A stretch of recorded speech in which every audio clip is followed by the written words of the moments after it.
Live, local. This is Fox 12 Now.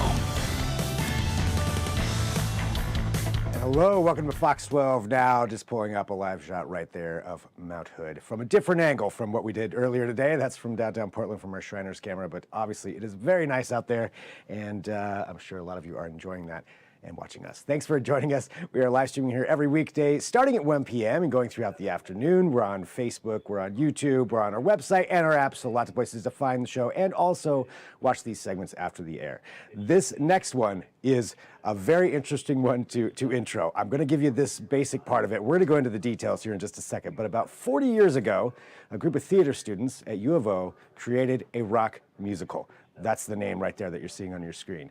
Now, 40 years have passed, obviously. They are reprising this musical, and all with a goal to create a scholarship for theater students at U of O. I think that's the basic idea here. We're going to get more in detail, though, because we have Damon Jones joining us right now. Damon, who's leading the charge here for this. And Damon, thanks for being here. This is such an interesting project. And I think the only way we can start here is to go back to the very beginning and just find out about this experience that you had in college and maybe the origin story of this musical. Absolutely. And thanks for having me, Greg. It's a pleasure. 40 years ago, in the early 80s, about six put this book, lyrics, and music together for this rock musical fantasy called The Last Dragon. Your basic good versus evil, redemption, standing up and taking charge for with your life when you think you're down in the dumps. And so we did this show originally at the University of Oregon at the Robinson Theater, went over very successfully, and we were asked to come up to Pullman, Washington to do I guess it was like a theater competition for original plays, and we rocked them as well. It started an incredible, wonderful relationship with about 25 to 30 of us who maintain these relationships all these years. And they're in New York, they're in Los Angeles, we have one in Australia, and we've maintained these relationships over having reunions, so to speak. And what we would do, Greg, is we would go down to the University of Oregon on a weekend, rent a house just off campus with 8, 10, 12 rooms in it, and we would live together for a weekend, kind of like the Big Chill, right? Right. And we would dance and we would sing and we would laugh and we would cook for each other, spend time breaking off into groups to go, tour the campus, go down to the river. An absolute ball. And we loved it so much. We're like, when are we doing it next? And so we've been doing this for quite a while. Well, this year, my idea was, hey guys, how about for this year's reunion, we do a show together again? And I'll tell you, Greg, I've been having this music for The Last Dragon in my head for 40 years. And I've wanted to reprise this musical for at least 2 decades. And so finally, I was speaking with the musical director and the lead for the show, Robert Hicks and John Mansfield, and I talked him into it, but only under the premise that we do this for a cause, that we can raise some money for future or current University of Oregon theater students, that they might have a little bit of help. We all know what it's like going to college. We're eating top ramen, potatoes. We're suffering for our arts basically, and trying to make it through college. And every little bit helps. So instead of it just being about us, a bunch of 60-plus-year-olds now coming back, and mind you, almost the original cast, a lot of the same members. I personally was a stage manager for the show back then, lighting up the flashpots, and listening, rocking backstage every single night.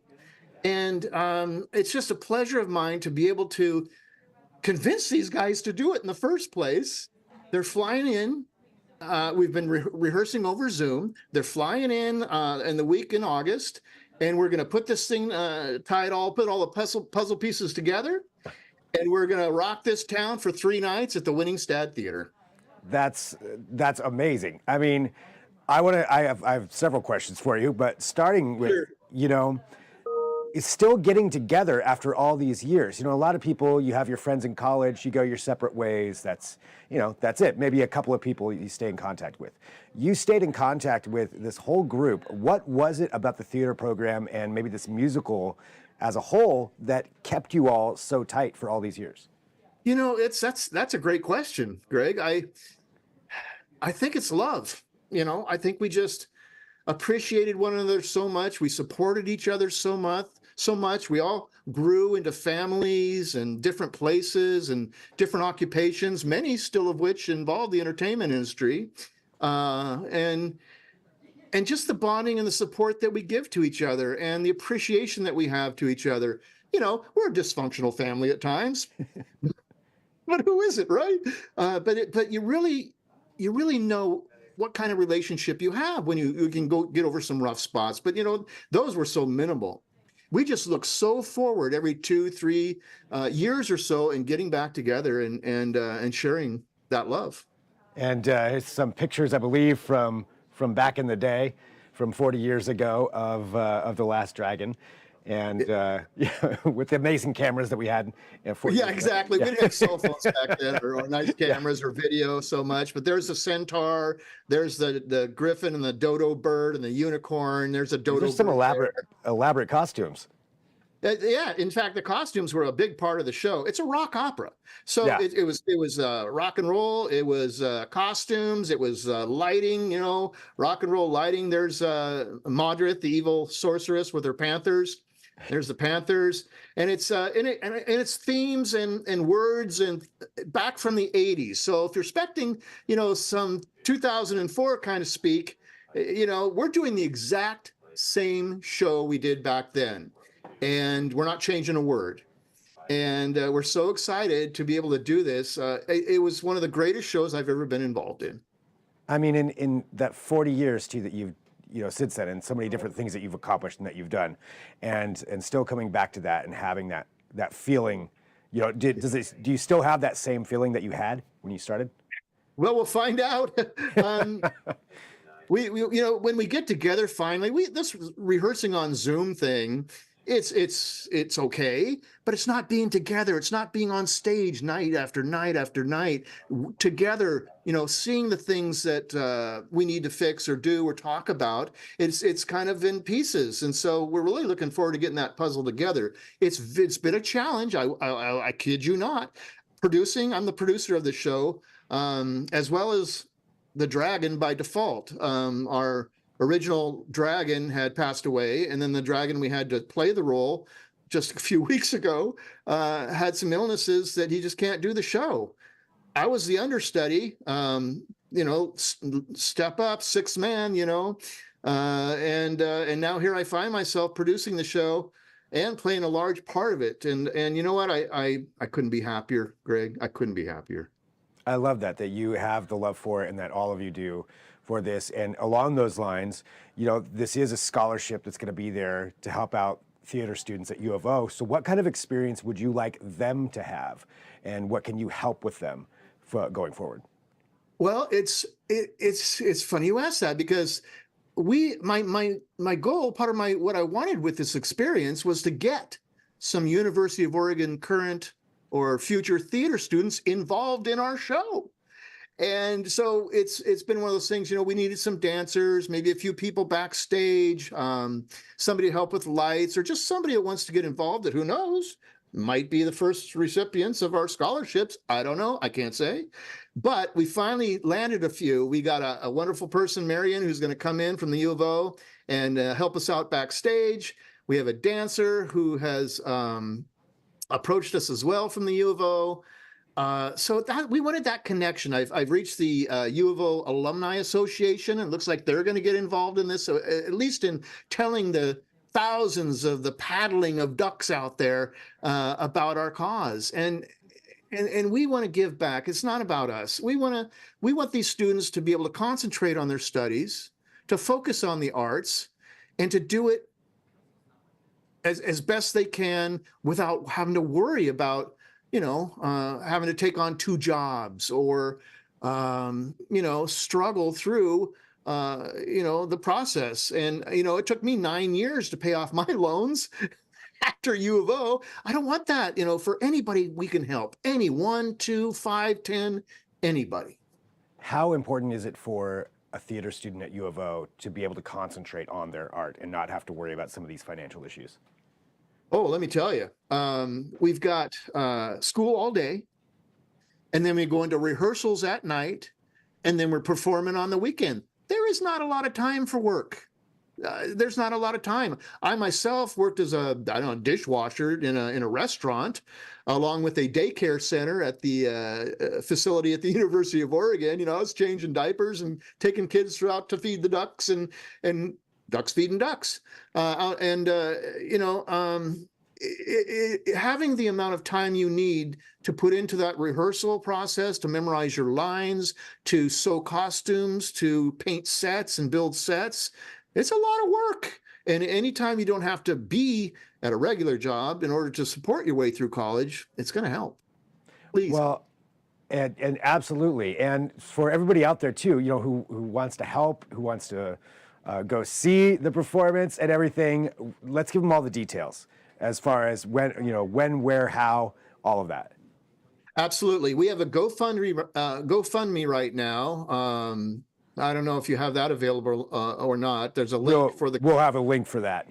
Excellent. And they can donate there right now, and then they can also get a ticket at the Winningstad Theater and come see us August 8th, 9th, and 10th at the Winningstad Theater. Tickets will go on sale shortly.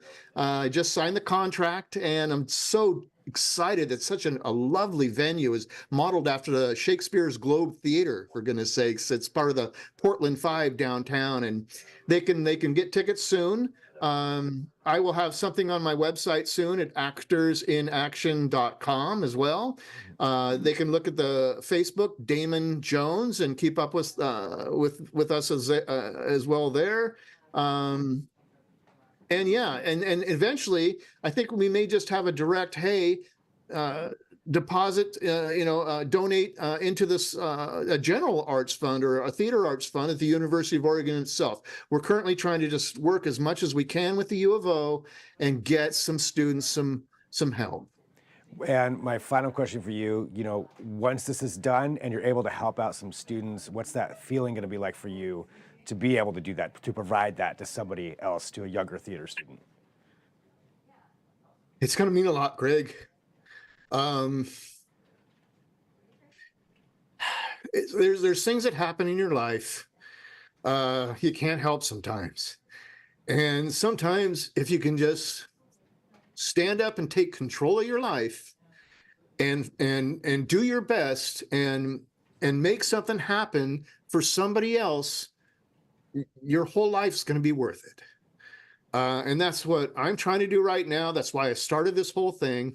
I want to help people in such a way it's going to be incredibly happy for me. I'm sorry I'm getting a little teary here, but it would mean so much to me, Greg, so much.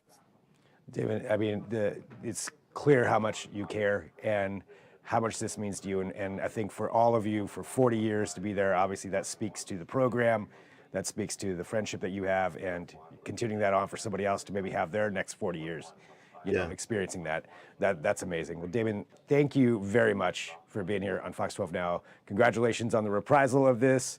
40 years later, that's just amazing.